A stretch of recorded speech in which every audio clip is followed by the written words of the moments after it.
वातावरणात भीती वाटते मला. स्वानंदी, याच भीतीपोटी आणि रागापोटी मी डोहाळ जेवणाला विरोध दाखवत होतो. पण आता तुम्ही हे जे काही बोलला त्यावर मला आत्ता रिअलाइज होतंय की कुठल्याही मुलीसाठी डोहाळ जेवण किती महत्वाचं असतं. तुम्ही येऊ घातलेले हे आनंदाचे क्षण भीती वाटते म्हणून दूर लोटताय. पण स्वानंदी, आत्ता मला असं वाटतंय आपण हे डोहाळ जेवण करायलाच पाहिजे. अगदी थाटामाटात, साग्र संगीत आणि याच घरात अधिकाराने.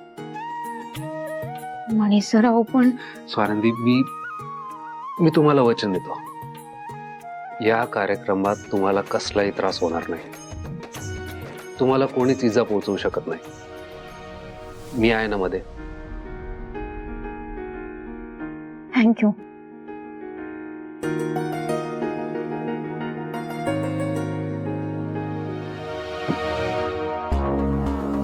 ही गोष्ट मनात होत नाही माझ्या घरात.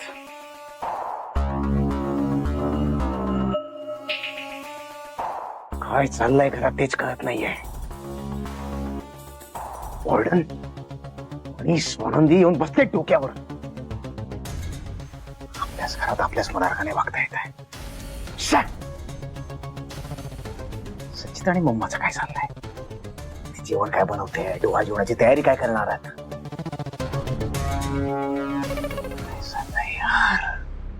साठी फुलांचे दागिने, चंद्र, पण दागिन्यांसाठी मेजरमेंट्स लागतील.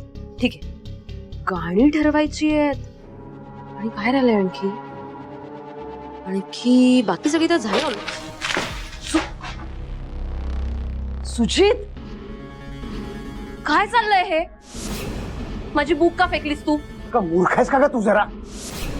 कालपर्यंत ज्या स्वानंदीला संपवण्यासाठी प्लॅनिंग करत होती, आज त्या स्वानंदीचं डोहाळ जेवण करतेस, त्याची लिस्ट काढतेस. मला वाटत होतं डॅडच डोकं फिरलंय. ती त्यांची ती क्रश आली आहे ना घरात, तेव्हापासून मूर्खारखे वागतायत. पण नाही, त्यांच्याबरोबर तू आणि मम्मा सुद्धा सामील होत आहे त्यांच्या फालतूगिरीत. कोण आहे हा मणी? ही स्वानंदी, ती वॉर्डन, लायकी आहे का त्यांची आपल्या सोबत बसून जेवणाची? मणी आश्रित, ती स्वानंदी या घरातली नोकर आणि ती वॉर्डन डॅडची कीप आहे. काय त्यांची बरदास्त ठेवली जाते. वा, घरातली पूजा कोणी करायची? घरातली पूजा वॉर्डनने, मणीने. त्यांच्यासाठी खायला कोणी बनवायचं? तू. आणि आता त्या स्वानंदीच्या डोहा जेवणाची तयारी कोण करतंय? तू, मम्मा. आणि तुमच्यावर लक्ष कोण ठेवणार? ती वॉर्डन. मूर्खारखे वागता यार तुम्ही. सेल्फ रिस्पेक्ट नाहीये? सेल्फ रिस्पेक्ट नाहीये तुमच्याकडे?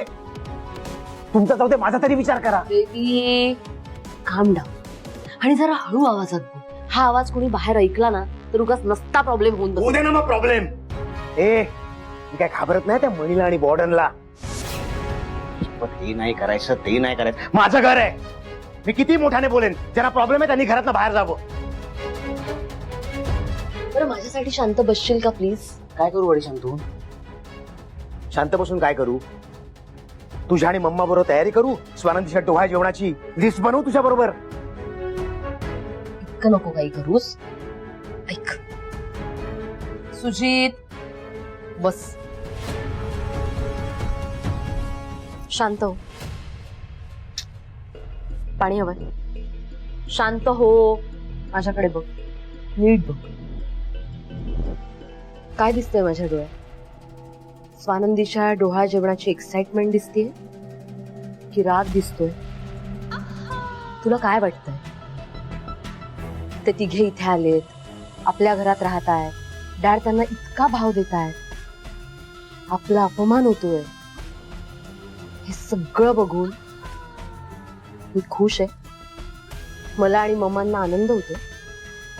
स्वानंदीचं डोहाळ जेवण आनंदानं करायचंय आम्हाला.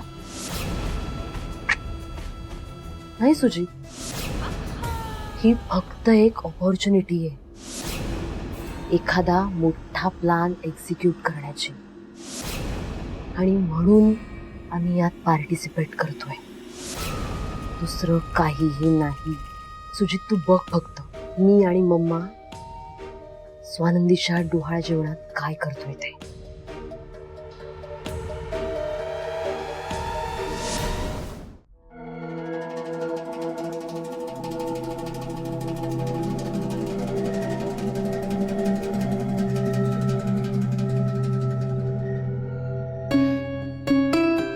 तू आणि मम्मा डोक्यावर पडलात. काय झालं? काय झालं? आता खाली डॅड कुठल्या गोष्टींवरनं आपल्याला झापत होते. ती मीटिंग कशासाठी बोलवली होती डॅडने? आतापर्यंत तू आणि मम्मानं स्वानंदीला मारण्यासाठीचे 100 प्लॅन्स केले होते ना, त्याचेच पाढे वाचून दाखवले की नाही डॅडने? आता हात जोडतो मी, प्लीज स्वानंदीच्या डोहाळ जेवणाच्या दिवशी काहीही करू नका, मूर्खासारखे वागू नका. कारण डोहाळ जेवणाच्या दिवशी डॅड, मणी, स्वानंदी आणि ती बॉर्डन हे सगळे एक्स्ट्रा अलर्ट असणार आहेत. स्वानंदीला काही होत नाहीये ना हे बघायला. प्लीज मूर्खासारखा विचार करणं बंद करा. स्वानंदीला सोडून द्या, नका विचार करू. डोहाळ जेवणाच्या दिवशी काहीच करू नका. ऑपॉर्च्युनिटी आहे म्हणे. असा बाप आहे ना, बाप, डोकं फिरलंय त्याचं. ती बाई घरात आल्यापासून मूर्खासारखा वागतोय. यावेळेला जर आपण काही केलं ना तर खरंच तो आपल्या तिघांना घराच्या बाहेर काढेल. हे बाई, रस्त्यावर राहावं लागेल आपल्याला. कळतंय का तुला? प्लीज काही करू नका. ऑपॉर्च्युनिटी. ठीक आहे, नाही करत आम्ही काही. पण रस्त्यावर तर तू तसाही येणार आहेस तुझी. रस्त्यावर नाही, खरं तर तू जेलमध्ये जाशील सुजी. स्वानंदीचं बाळ या जगात आल्यावर तू जेलमध्ये जाशील. तू विसरलायस का? स्वानंदीच्या पोटात वाढणारं मूल तुझं आहे. तू बाप आहेस त्या मुलाचा. आणि ते मूल छान गुण्या गोविंदानं या जगात जन्माला नाही येणार. तुमचं लग्न नाही झालेलं, ते तुझं पाप आहे. ते मूल या जगात जन्माला आल्यावर आणि ते आयुष्यभर तुझ्यासाठी टाइम बॉम्ब बनून राहणार, जो बॉम्ब कधीही ब्लास्ट होऊ शकतो. कारण ते जसं जसं मोठं होत जाईल ना, तसं तसं त्याला कळायला लागल्यावर ते मूल या घरात त्याचा हक्क मागणार. थोडक्यात काय, डॅडची आणि मणीची हिस्ट्री तू आणि तुझं बाळ रिपीट करणार सुजी. ती वॉर्डन होती ना म्हणून ती गप्प राहिली. डॅडना किमान 30 वर्ष मिळाली स्वतःला एस्टॅब्लिश करायला. पण तुझ्या बाबतीत तसं नाही होणार रे. तुला 3 वर्ष सुद्धा नाही मिळणार. हे सगळं सत्य कळलं ना तर मणी आणि स्वानंदी नाही सोडणार तुला. DNA टेस्ट करून तुझं सगळं सत्य बाहेर येईल. हे हवंय का तुला? हवंय तुला हे? तू जे पाप केलंयस त्या पापाचं सेलिब्रेशन हवंय तुला? सुजित, कळतंय तुला तू काय वागतोयस? हे तुझं पाप आहे, जे मी आणि मम्मा पुसण्याचा प्रयत्न करतोय. आणि तुला भलतीच कसली तरी भीती वाटतेय. सुजित, ऐक, तू जरा विचार कर. कुठल्या गोष्टींची भीती वाटायला हवी, कशापासून तुला धोका आहे, प्लीज जरा विचार कर. आणि सगळ्यात महत्वाची गोष्ट, मला अक्कल नको शिकूस. शांत राहा आणि विचार कर, कारण मला हवायस तू.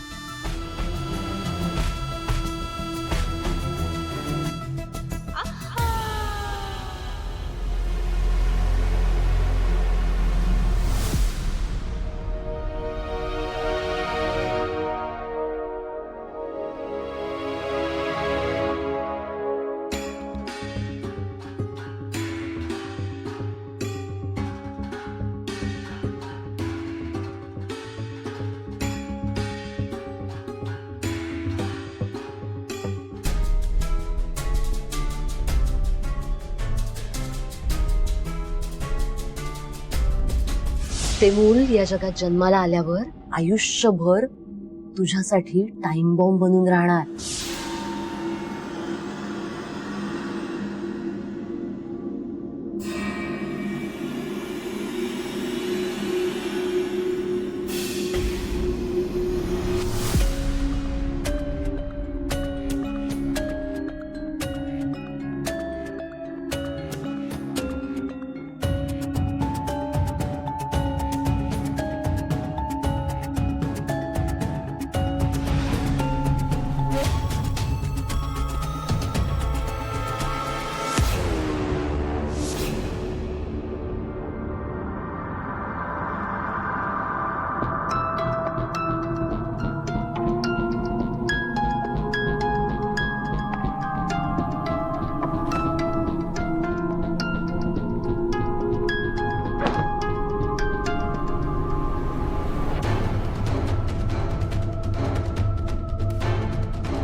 नूडल्स खाणार का? मला भूक लागली म्हणून बनवतोय. खाणार? लहानपणी रात्री अभ्यासाला बसलो की भूक लागायची. साहेबांनी सक्त ताकीद दिली होती, भूक लागली तर नोकरांना उठवा, पोहे उपमा बनवायला लावा, पण जंक फूड खायचं नाही.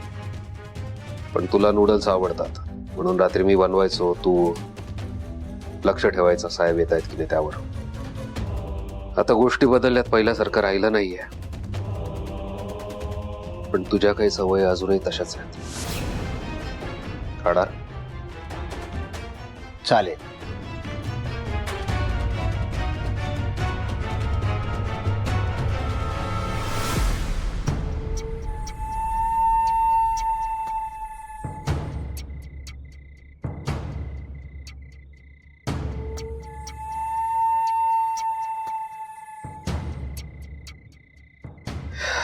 मी बोललो ना सुजित, गोष्टी बदलल्यात. मगाशी नूडल्स खाणार का इतक्या साध्या प्रश्नालाही उत्तर द्यायला तू इतका वेळ घेतला, आणि आता बघ खात सुद्धा नाही.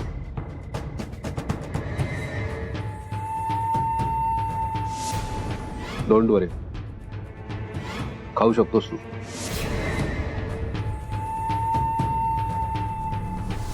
बरोबर आहे तुझं म्हणी. खूप गोष्टी बदलल्यात आता. परिस्थिती बदलली आहे, वेळ बदलली आहे, आणि सगळ्यात महत्वाचं म्हणजे आपलं नातंही बदललंय. कालपर्यंत मित्र होतास तू. डॅड घरात घेऊन आलेला एक आश्रित मुलगा, आमची सगळी कामं करणारा नोकर, आणि आज तोच मुलगा माझा मोठा भाऊ झालाय. बरोबर बोलतोयस तू. खूप गोष्टी बदलल्यात. म्हणजे तू माझा मोठा भाऊ म्हणून स्वीकार केलायस? तुला नक्की काय म्हणायचंय म्हणी?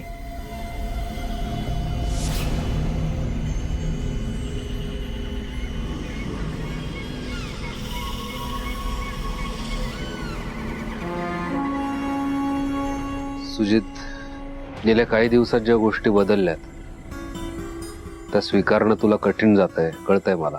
आणि साहजिक आहे, भालचंद्र सरपोतदारांचा एकुलता एक मुलगा, त्यांचा वारस म्हणून आजपर्यंत वावरत होता इकडे तिकडे.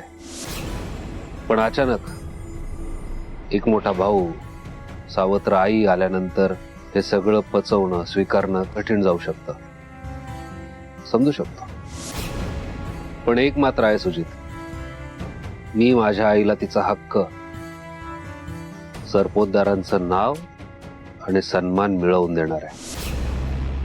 स्वानंदीच्या पोटातल्या बाळालाही माझं नाव देणार आहे. माझ्या आईचं, स्वानंदीचं आणि आमच्या होणाऱ्या बाळाचं भविष्य मला उज्ज्वल करायचं आहे. त्याला धक्का लागलेला मी सहन नाही करणार. आणि त्याला धक्का लावणारा माझा शत्रू असू दे किंवा धाकटा भाऊ, मी त्याला सोडणार नाही. हे डोहाळ जेवण माझ्या बायकोच्या आणि आमच्या होणाऱ्या बाळाच्या कौतुकाचा सोहळा आहे.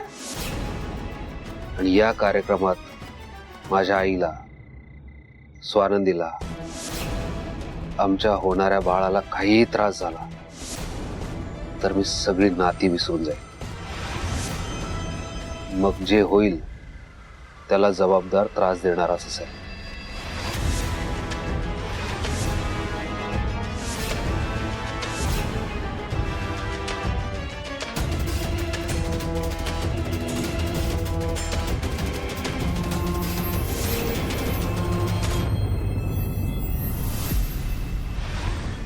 संचिता, संचिता उठ. सुजित, संचिता ऐक ना, काय झालंय? हे बघ काही झालं तरी स्वानंदीचं डोहाळे जेवण सक्सेसफुल नाही झालं पाहिजे. हे काय अचानक? आणि तू कुठे गेला होतास? मी ते सगळं जाऊ दे. ऐक ऐक ऐक, ही स्वानंदी, हा मणी, वॉर्डन हे तिघे जर इथेच राहिले ना या घरात, तिघे नाही चौघे, त्या स्वानंदीचं बाळ, हे चौघे जरी आज घरात राहिले ना संचिता, आपल्या डोक्यावर बसतील, आपल्या सगळ्यांना गुलाम बनवून ठेवतील ते. तुला कळतंय? त्यामुळे स्वानंदीचं डोहाळे जेवण सक्सेसफुल नाही झालं पाहिजे. हा नाही नाही नाही, हे बघ, सर्पोद्धारांचा वंशज मी होतो आणि इथून पुढे मीच असणार. ही पोझिशन मी कोणाबरोबर शेअर नाही करणार संचिता. ओके, मी होतो वंशज आणि माझ्या नंतर जर कोणी वंशज असेल ना सर्पोद्धार कुटुंबाचा, तर ते आपलं बाळ असणार, माझं बाळ, तुझ्या पुढे जन्मलेलं. ओके, हेच व्हायला पाहिजे. करेक्ट ऑपॉर्च्युनिटी आहे आपल्याकडे. तुझं म्हणणं बरोबर होतं. डोहाळे जेवण आहे, खूप माणसं असतील घरात, त्याच वेळेला पण असं काहीतरी करायला हवं की ती स्वानंदी आणि तिचं बाळ ह्या जगात नष्ट व्हायला पाहिजे. तर आपली वाट लागेल संचिता.